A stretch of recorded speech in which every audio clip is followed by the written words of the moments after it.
Welcome back, everyone. The naira on Wednesday depreciated to 1,500 at the parallel market. The rate is a 3.45% decrease from the 1,450 per dollar recorded on Monday. Meanwhile, on February 1st, 2024, the Central Bank of Nigeria continued its foreign exchange market reforms by removing the limit on the forex rate quoted by international money transfer operators, amongst other measures aimed at strengthening the naira. Tonight, let's get a clearer picture of how some of these new measures and expectations ahead of CBN's first monetary policy on the 26th of February. Tonight, Kelvin Emmanuel is joining us for this conversation as CBN fights to save the naira. Mr. Kelvin is an economist and now the director of Obsidian at China, Nigeria. Mr. Kelvin, thank you so much for joining us tonight, especially with a different title. I'm sure it's not too late to say congratulations to you. Thank you for joining us. Thank you so much for having me. Good evening. Good evening to you. Let's start this way. The CBN governor, Yemi Cardoso, upon assumption in September, has undertaken a series of steps to restore orthodox monetary policy to confront rampant inflation and stabilize Nigeria's currency. As an economist, how optimistic are you about these latest steps? Well, I'll be honest with you when I tell you that the situation is grim. The situation that this government met when they assumed power last year, especially when it comes to net negative reserves, external reserves for balance of payments, and the fact that considering that Nigeria's trade balance per year is about $7 billion US, for you to have a net negative reserve that is lower than your trade balance simply means that you don't have liquidity to be able to do balance of payments, which is the reason why you can see that the outstanding forwards on FX, and it's a reason why you can see that it's difficult to convince non-speculative FDIs to come into Nigeria. For the foreign portfolio investors who are typically referred to as hot money, their issue is more, apart from the ability to repatriate money, is also on the ability of them to have their internal rate of return higher than the risk on FX, which is typically your black market premium, right? So it's a very difficult situation for the central bank, and also considering that the current CBN governor met a balance sheet that I would say is almost technically insolvent. In my estimate, I'll put it over 12 trillion naira, between 12 and 15 trillion naira in estimate. So it's a difficult balancing act. The latest circulars that were released on the 12th, on the 31st of January, and then the one that was released on the IMTO is actually a step in the right direction. Because what you had in the markets up until now is a situation where the commercial banks are also contributing to the situation you have with the difference. For example, 29th of January, they released a circular that says your all-in rates, which is the rate at the I&E investor and exporter dealing window, and your second check rate for treasury and banks simply refers to the rate at which the banks quotes to their customers outside, higher than their all-in rate or IE rate. So the second check rate is a little close to the black market rate, but it's not the black market rate. The central bank says basically that the banks are no longer allowed to speculate on the difference between the all-in rate and the second check rate, which is the reason why, for example, if you look at that circular on the 31st of January, you see that the central bank actually says banks will have to liquidate their long positions on net open positions, right? And to 0%, bring it, the prudential limit that has been set for long is 0%, the prudential limit set for short is 20%. And the banks had until the 1st of February to come into within prudential limits. There are rumors, for example, that most of the banks, when you look at the total, cumulatively is anywhere around $5 billion. So even if, for example, you won't see the CBN Trade and Exchange Department and Banking Supervision to force the banks come within prudential limits significantly dent the market positively, and close that black market premium gap, which I estimate to be anywhere around 38 to 40% today, it's a step in the right direction that will bring the rates back down. The question is, as we speak today is the 8th of February, 7 days after the deadline was set by the Central Bank of Nigeria, have all the banks in Nigeria fully liquidated their net open positions on long to the prudential limit of 0%, as stated by the Central Bank of Nigeria? That's a question we need to ask the CBN. So I also, the directive that the CBN gave on banks holding sufficient liquidity for their foreign positions, what they call net foreign assets, to reconcile swaps for international transfers, bank wire transfers, to reconcile spots and forwards, especially as it concerns commercial letters of credit and obligations they have to correspondent banks. There are clean lines for, meeting foreign currency obligations. CBN also talked about mismatch on interest rate between borrowing and lending, and the need to stop the practice of using US dollar accounts as a collateral to give in naira loans, which has been a practice for donkey years in Nigeria. I think the CBN is in the right direction. I think the set of reforms that they've rolled out and implemented is in the right direction. However, going into the NPC meeting on the 26th of February, the question remains today that currently, as we speak, the Monetary Policy Committee does not have a quorum. And we'll get to that. According to Mr. Kelvin, we'll get to that. We'll get to that in a moment. But with all you've said now, and with the official rates now roughly in line with the parallel rate, is there some scope for a recovery in the naira, especially as oil output rises, multilaterals extend funding, and the central bank clears the backlog of forex demand? As it regards the fiscal authority actually pulling their weight and helping complementing the efforts of the Central Bank of Nigeria, I am a bit more grim on that side than on the central bank side of the pond, even if the damage that was done to the CBN up until 2023 was so much. I'm a bit more grim, and the reason I'm grim is because when you look at the joint venture and production sharing contract at the NNPC, it's net of anywhere around 510,000 barrels. I'll tell you categorically this evening that about 85% of that is committed in forward sale agreements. Example, Project Gazelle. So the question you have to ask tonight is, where is the US dollar going to come from? I saw a press release today where the CBN governor had a meeting with the GC of NNPC, and they agreed on raising obligor limits for NNPC's accounts with banks and the revenue management program between the collections of NNPC and the CBN managing it. The question is, even before now, the central bank was the one managing NNPC's offshore accounts, where it collects revenues for dollars on US gas and oil sales. So for me, I think there are fundamental reforms that needs to be made in the oil and gas sector that is going to facilitate a transformation of the business model that we have and increase the revenues, especially upstream. We need to increase the number of rigs offshore. We need to move slightly away from associated gas. The issue about flaring of gas is a big issue because currently, as we speak, only about 5.6 billion cubic feet of natural gas is actually trapped.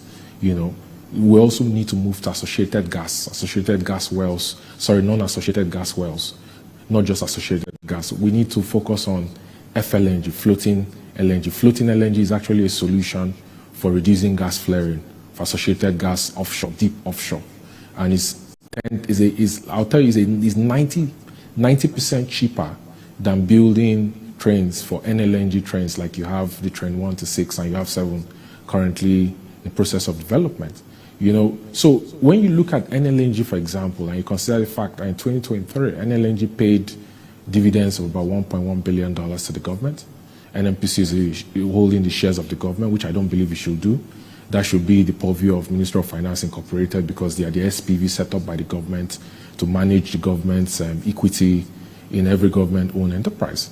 And then look at last year, you see that in terms of withholding tax and corporate income tax, NLNG paid the government about $700 million, if I'm not mistaken. Because of force majeure and because of the fact that they don't get enough feedstock, I expect that the dividends that the government will get in 2024 is going to be lower than what it did in 2023. Now, these are your sources of what they call non-autonomous FX that comes in to the central bank that it uses in the secondary market intervention scheme, SMIS, to provide to primary dealers, which are the banks, to stabilize the markets. The question is how much of those dollars are coming in? Then when you look at the autonomous sources, the independent sources, you have your net export proceeds, you have your diaspora remittances, then you have your foreign FDIs and FPIs. The question is, how much do companies want to bring their export dollars back to Nigeria, considering if they bring it back to Nigeria, they'll be forced to convert it at the higher rates. So it's a good development that the Central Bank of Nigeria is trying to align the NAFEM rates with the black market rate so that you can have more flow of dollars into the IE window and you can see more liquidity in the markets, and that can stop the slide. Because when you see that your supply chain is exposed to FX, FX is a major contributor to inflation in Nigeria as we see today. That's currently at 33.9%. So these are all the mechanics you want to begin to look at when you look at the fiscal side of the equation and how it can complement the monetary side of the equation. And it's encouraging, to be honest with you, even if I'm grim on the fiscal side, that there's beginning to be more synergy between the Minister of Finance and Coordinating Minister of Economy, Mr. Edun, and the Governor of the Central Bank. They're beginning to meet more, talk more, align more, see how they can work together to align the fiscal and monetary policy to avoid the mismatch we saw over the last 8 years before this government took over. I mean, talking about liquidity, and I'd like you to help us break this down. The CBN governor said the backlog of foreign exchange contract has been worked down to around $2.2 billion after the central bank paid off around $2.3 billion and also dismissed another $2.4 billion because of irregularities. How long do you think this will go in addressing the liquidity gap and the supply gap in the market right now? Well, it is a very good development, and in fact, it's encouraging that the central bank first commissioned the forensic auditor to audit the forward claims of about $7 billion, and they discovered that about $2.4 billion were actually false, and they were not backed by proper documentation to both. And what it means is that $2.47 billion is netted out of the outstanding forward. So effectively, as we speak today, the outstanding the central bank owes is about $2.2 billion. I mean, the fact that they suspended the market for non-deliverable forwards means that they are not piling up new forward requests from the primary dealers that will bring us back to square zero of where we are on everything from commercial letters of credit, which is the biggest of all four of them, to capital and dividend remittances, to from a request. So I think it's encouraging. However, you need more liquidity of FX in the markets. This is the key. And this also calls for the need, for example, to amend the law on domestic crude supply, the allocations that we've had over a long time, that has reduced Nigeria's ability to make money from selling crude oil. It also calls for reviewing our strategy for oil, especially when you consider that we have a commercial size refinery in Nigeria, and the commercial refiner today, as we speak, is struggling to be able to get crude oil feedstock. So I'll tell you how this works and how this relates, the cobweb. Right. If your commercial refiner, who is going to, at full capacity, be doing anywhere around 48 to 52 million liters of PMS, and then 26 million liters of diesel, and about 15 million liters of Jet A1, and then several other white transportation fuels and non-transportation fuels. He was unable to get feedstock in Nigeria, and he has to import heavy crude through maybe black market sales in the Indian Ocean for Russia grade, Western Texas Intermediate from the US, or any other parts of the world, and he incurs that landing cost and is buying it in USD. What you're going to have is you're going to price crude oil the derivatives when it's refined at rates that benchmark the international markets, and that means that the government has to apply a subsidy to ensure that you don't have prices of petroleum products above the current level, which is already depressing for Nigerians. And what that means is that you're going to have lower revenues that the government gets because the government will apply a subsidy. So when you look at this conversation, for example, of do we really still need OPEC? Does Nigeria need to pledge barrels to OPEC customers when your commercial size refiner that is buying crude oil in USD anyway is looking for crude oil feedstock and is having to import from traders like Trafigura? These are the questions we're going to need to have because that landscape is changing. We also need to talk about the business model for NNPC. NNPC is supposed to be the cash cow for Nigeria. It's supposed to be the saving grace. NNPC auditor statement 2023 says that they did about 4.5 trillion naira remittance to the government. In my opinion, what they did is still less than $10 billion. And what they did from gas is a little over 600 billion naira, which is very poor.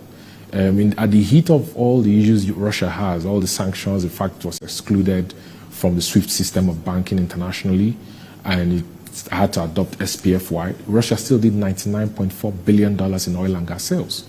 So when we're talking about the performance of NNPC, which is supposed to stabilize the FX markets and contribute substantial naira revenue to the federating units to reduce the amount of deficit financing in the budget that comes from debt, we should be talking about the performance of NNPC and the need to do business process reengineering to ensure that NNPC is optimized for commercial operations and it maximizes its revenues when it comes to oil and gas. These are the conversations we need to have.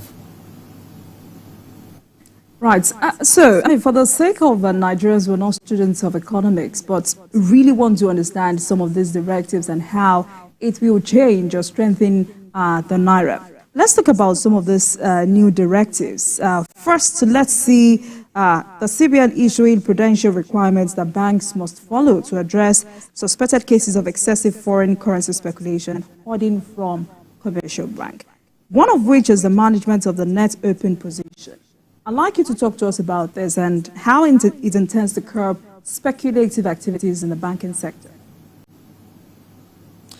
Well, the reason why that is important is because if banks hold net open positions long, which are naked positions, and there's a difference between the all-in rate, which is the IE rate, and the second check rate, which is a rate close to the official rate, the black market rate, what you're going to have is that the banks are usually basically using their balances on foreign currency deposits from customers to speculate on the market, and they are contributing to the high black market premium and the difference between the official market and the parallel market. So the central bank, placing a cap and saying that they are not supposed to hold net open positions long above 0% and then short below 20% is actually very key and important for curbing speculative activities in the markets. So, another requirement outlined in that circular include practicing natural hedging by borrowing and lending in the same currency to avoid currency mismatch risk. How feasible is this? Please say that again. The other requirements, which is in the circular, which includes practicing natural hedging by borrowing and lending in the same currency to avoid currency mismatch risks. So I'm asking, how feasible is this? So that point basically talks about the fact that until now, like I said earlier, we've seen practices where people use their USD deposits as collateral to get naira loans, and the bank applies like an interest. What the CBN is saying basically is that activity has to be stopped, completely. And the CBN is also talking about the fact that it needs like an alignment in terms of the rates on borrowing and the rate on lending. So this is very important. This is not extraordinary. This is a step you just need the Trade and Exchange Department and Banking Supervision to put their foot on the ground and ensure that they're implemented. So for example, it's actually a positive development that the central bank governor asked staffs from the Abuja office to go to Lagos office, because I can think of only maybe 2 banks in Nigeria that actually have their headquarters in Abuja. Most of the banks in Nigeria are headquartered in Lagos. To have these regulators send staffs from the CBN Lagos office to the bank head office sit down with the banks and ensure that they comply with the circular that the Central Bank of Nigeria has released. I can tell you categorically that as we speak today, I don't think the banks have complied with the circular net open positions for 0% long, like the CBN gave a deadline for 1st of February 2024. If they had fully complied, we would have seen activity in the markets, in the FX markets. I don't think they've complied fully. So talking about compliance, especially with these two directives, and management of NOP, borrowing and lending in the same currency, you would agree with me that the most important is full implementation of these measures. I mean, for the NOP, CBN says this circulation must be done using the gross aggregates method. How does the Apex Bank ensure that all commercial banks adhere strictly to this and the specific templates provided by the CBN? This comes back to regulatory enforcement. Like I said earlier, it comes back to regulatory enforcement. Like I said, the whole political fight, even if I don't like talking about politics, on the optics around moving staffs from Abuja to Lagos was completely unnecessary. It was a good step that you had staffs from the Abuja office go to the Lagos office. You need boots on the ground. You need CBN staffs, banking supervision, to actually go into the banks, sit with them on a daily basis and ensure that they comply. It's an issue of compliance, basically, because if you send out a circular, there needs to be punishment. I'm happy that one of the points in the circular says that the Central Bank of Nigeria is actually going to stop the indiscriminate discretionary CRR debits from banks, which brought their weighted average on discretionary and non-discretionary CRR debits to about 42%. You know, I'm happy that they've provided like a template on managing it, that CRR debit for a daily and on a monthly basis. But I think on your question, the issue goes back to compliance. If the Central Bank of Nigeria can put its foot down and say, if you fail to obey the rule on prudential limits, we're either going to place fines and use CRR debits for discretionary debits or an outright suspension of your foreign exchange license, it will go a long way in ensuring that the banks comply. Well, economists like yourself have said commercial banks in Nigeria have profited massively from forex revaluation gains since 2023. Is this true? And how do you think do you think there are too many commercial banks in Nigeria? Well, you can't blame the banks for profiting from revaluation gains, because basically the banks had swaps on foreign currency debts that the central bank took, the credit line the central bank took. They also had revaluation gains from the forwards that the central bank owed them on, you know, the forward positions they opened with the CBN that CBN was unable to fulfill, which is basically like your $7 billion outstanding that has been drawn down to $2.2 billion today.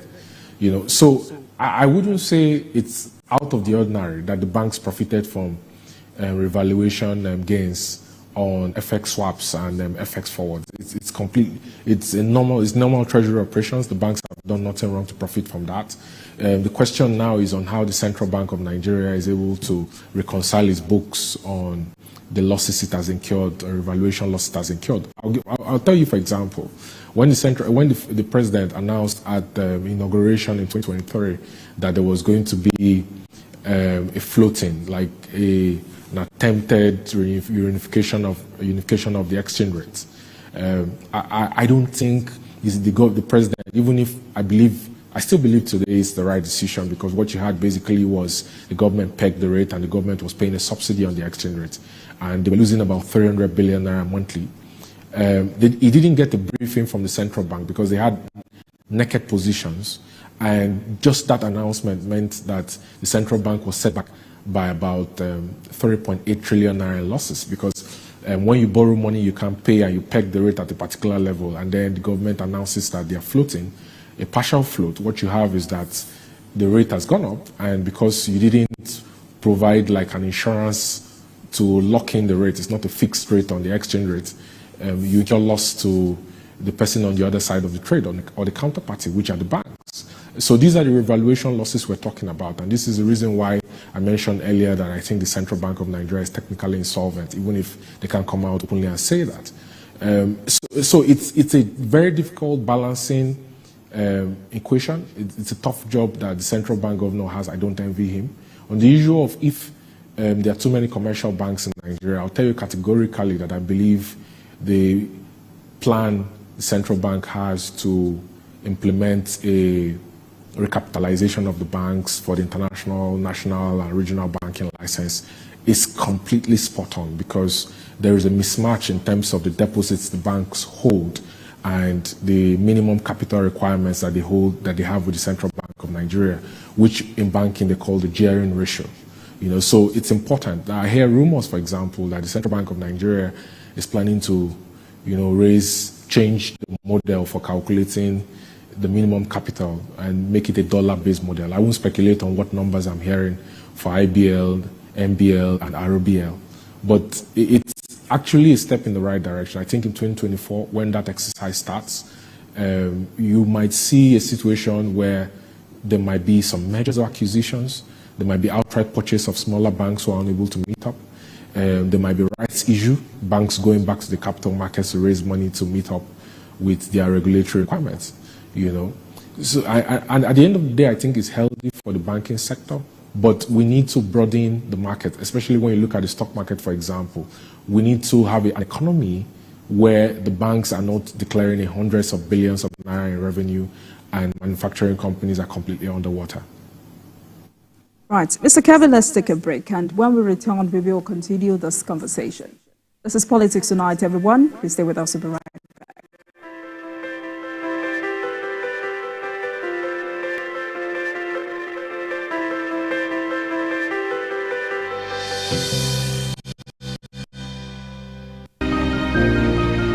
Sometimes it's the story that calls. At other times, the people just want to be heard. School, I need students, or I need teachers. Can't continue like this. Their voices re-echoing through time itself. We haven't done anything. If the tide is high, everybody run for safety. Their tears leave a sweet sour taste for all their demands. A familiar call beckoning for change. In our world, no one expects a disaster to happen. But when it does, we'll be there to x-ray all sides, from the east to the west, north and south. Community Forum will examine the oddities and challenges to economic development, as well as issues yearning for government intervention. Watch fresh episodes of Community Forum on Sundays by 9:30 p.m. only on TVC News.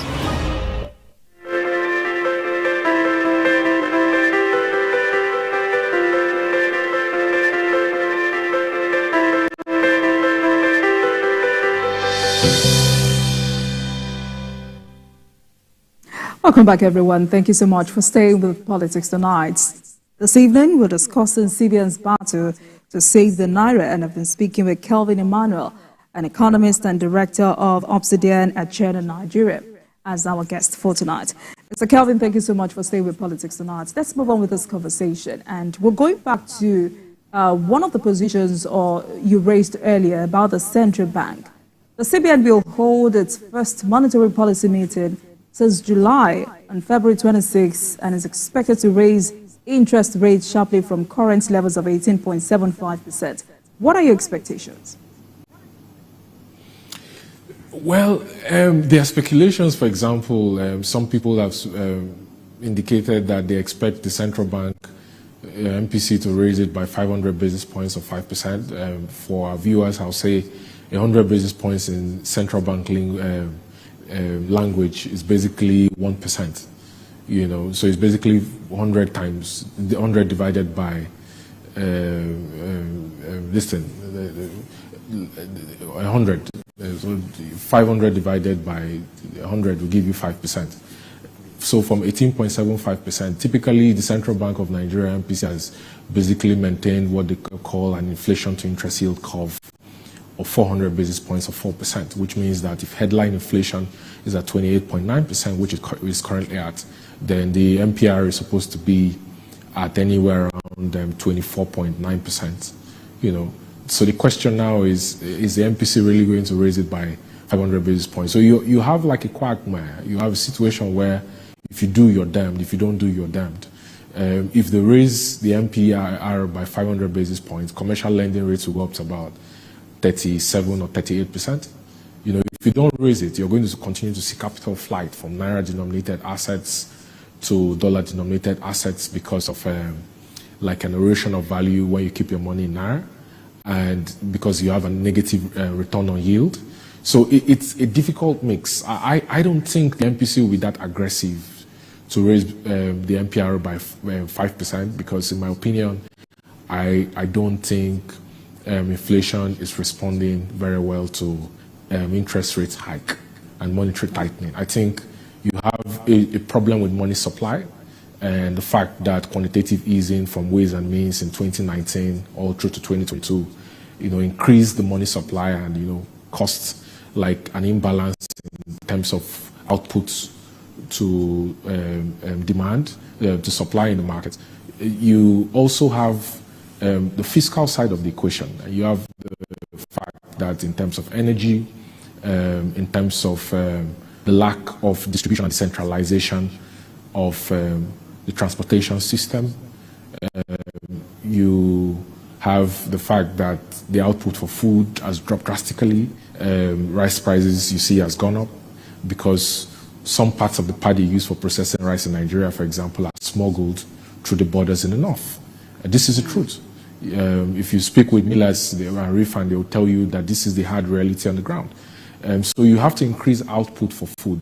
For you to increase output, you have to go back to issues like backwardly integrating muriate of potash, phosphates to blend your own fertilizer in country so that you're not exposed to FX shocks from importing phosphates from Morocco or for importing muriate of potash from Canada, Russia, and Ukraine, which are the highest suppliers or producers of muriate of potash around the world. These are the ingredients along ammonium nitrate that you need. Fertilizer is very important. So, for example, I'll tell you categorically that I've not seen much bites and much, plan of action from the Minister of Agriculture on how his roadmap is for increasing the output of food for grains and non-grains, to shock the market in terms of food inflation. For example, in Lagos, food inflation is nearly 45%.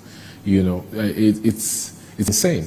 So for you to have the shocks to the market and help the monetary authority to make decisions that doesn't push everybody to the edge and doesn't make them or incentivize them to want to raise MPR by 500 basis points, you need the monetary fiscal authorities to complement it. And two important areas that actually forms the energy inflation basket in Nigeria is energy and food. We're making progress on this on the energy side, and like I mentioned, the only threat I see to the progress we're making on energy is actually the feedstock for the commercial refinery in Nigeria. For the food side, I haven't seen much progress. All right then. So before we move on to other issues, there are those advocating for the amendment of the Foreign Exchange Act. Do you subscribe to these? And if you do, what wonders can this perform? I think it's very important to amend the Foreign Exchange Act. I also think it's very important to amend the CBN Act of 2007. It's long overdue. I think there has to be, the Minister of Finance has promised that the government will align with the 15% of real revenues for the previous accounting year for Ways and Means, which is very good, because you could see that the previous government abused Ways and Means so much and got us to where we are today. I think the foreign exchange markets and access to FX needs to be liberalized to other players apart from the banks. The banks should not only be the primary dealers in the foreign exchange markets in Nigeria. I think this falls under the purview of the central bank and the chairman, House and Senate committees on banking, insurance, and financial services. And I always like calling Mr. Senator Distinguished Tukumba Abiru, who is the chairman of the Senate Committee on Banking, Insurance, and Financial Services, because he was the MD of a bank, so he knows the implications of not amending the CBN Act of 2007 and not liberalizing and decentralizing the foreign exchange markets, and on the central bank, for example, not enforcing sections 20B, I think, that says that nobody in Nigeria is allowed to use a foreign currency as a legal tender. So for example, it's a good step that the Central Bank of Nigeria is working with the security agencies to enforce sections 20B that is seeking to avoid people dollarizing the economy by pricing their goods and services in USD. But overall, I think you need to introduce more players, liberalize the market, align the NAFEM rates with the black market rates, and bring in people outside of the current basket of primary dealers you have. So let's talk about the rising cost of goods and services in the country. The CBN governor, Mr. Cardoso, has assured Nigerians that the country's inflation rates will decline despite the growing cost of food and other necessities. How do you react to this? His targets ambitious. I think he projected 21.6%. I think his targets are ambitious, especially considering, like I said earlier, I haven't seen like a firm plan for how the government intends to increase the output of production for food. Listen, for food you have two different layers. You have primary products from Nigeria, then you have manufactured goods that is exposed to importing raw materials that are usually enterprise or durable goods for consumer manufacturers to process. That is a part that contributes heavily to inflation, because when you come to this side, you now have issues like the manufacturing companies, they rely on the banks to be able to open letters of credit or LC for them. And these banks have been constrained on opening LC because the central bank is unable to meet up the obligations for forwards, and you have a situation where they have to go to the black market to source for dollar to import LC. And these companies usually benchmark their FX rate at 300 naira above the black market rate. So for example, if the black market rate today is 1,450, a manufacturing company would typically place its benchmark rate at 1,750. That's the rate at which it's pricing its goods and services. So on the other side, on the Nigerian side, you have a situation where there is too much focus on roads and trucks as a way to transport or move goods around Nigeria. There's too much focus because you have the fact that there's wear and tear on the roads, there are bad roads, diesel prices are very high because, Dangote's products have not hit the markets, and we have all these shocks from importing diesel into Nigeria. And there is no train or rail system around Nigeria, both for horizontal and vertical rail network, for really moving cargoes. It's very strange that you have a country of over 200 million people, and a major means for transportation for goods and services is actually road. You don't have a lot of rail infrastructure. And then even when you want to look at rail, the question you have to ask is, does Nigeria actually produce steel? Because steel is like a major part of rail track construction. That does Nigeria produce steel? How are you going to import steel from Russia or India or China at these exchange rates?